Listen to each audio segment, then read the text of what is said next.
తదుపరి సింహరాశి.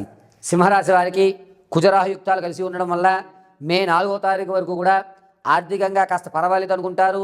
ఒక మెట్టు ఎక్కేటువంటి అవకాశం ఎక్కువగా లభిస్తుంది.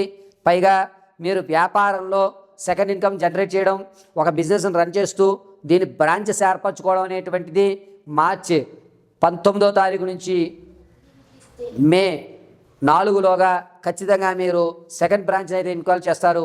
ఒకవేళ ఇప్పటి వరకు ఎవరైనా వ్యాపారం ప్రారంభం చేయకపోతే ఖచ్చితంగా మార్చి 25 నుంచి ఏప్రిల్ 12వ తారీఖు లోప సింహరాశి వారు వ్యాపారాన్ని అయితే మాత్రం స్థిరత్వంగా ఏర్పరచుకునే అవకాశాలు ఎక్కువగా లభిస్తున్నాయి.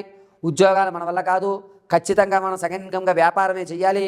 బిజినెస్లోన అదృష్టం పరీక్షించుకోవాలని ఖచ్చితంగా మీరు వ్యాపారాల వైపు ఎక్కువ శాతం మొగ్గు చూపుతూ వ్యాపార ఒరవళ్ళు సాధించుకుంటూ వ్యాపారాన్ని అయితే మాత్రం ఖచ్చితంగా పెడతారు. ఈ వ్యాపారాన్ని పెట్టాలి అనుకుంటే కనుక సింహరాశి వారికి ఈ సీ ఫుడ్స్కి సంబంధించి అంటే చేపలకి, రొయ్యలకి మేతలు వచ్చేటువంటి వర్తకాలు కానీ, లేదా మెడికల్ షాప్కి సంబంధించి కానీ, బ్యూటీ పార్లర్లకు సంబంధించి కానీ, అదేవిధంగా తోల పరిశ్రమకు సంబంధించి కానీ ఈ 4 కూడా అద్భుతంగా కలిసి వచ్చే సూచనగా చెప్పవచ్చు.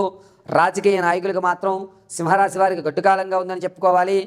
ఏప్రిల్ 8వ తారీఖు తర్వాత నుంచి కూడా జనాల్లో ఆదరణ పెరుగుతుంది. క్యాడర్ కూడా అప్పుడే మిమ్మల్ని నమ్మడం జరుగుతూ ఉంటుంది. సంగీత, సాహిత్య, సినీ, కళా పరిశ్రమలో ఉన్నవారికి మాత్రం ఈ మార్చి 20వ తారీఖు నుంచి ఏప్రిల్ 20వ తారీఖు మధ్యలో మంచి మంచి అవకాశాలు, పెద్ద పెద్ద వారితో సత్సంబంధాలు ఏర్పడము, స్నేహపూర్వకమైన బంధాలు ఏర్పడడం జరుగుతూ ఉంటుంది. వివాహం కొరకు చూసేవారికి మాత్రం మార్చి 3వ వారంలో అద్భుతంగా కలిసి వస్తుంది. సంతానం కొరకు ఎవరైతే చూస్తున్నారో వారి మార్చి నెల కంటే ఏప్రిల్లో అనువైన వాతావరణంగా చెప్పవచ్చు. పైగా సింహరాశి వారు స్టాక్ మార్కెట్లో కానీ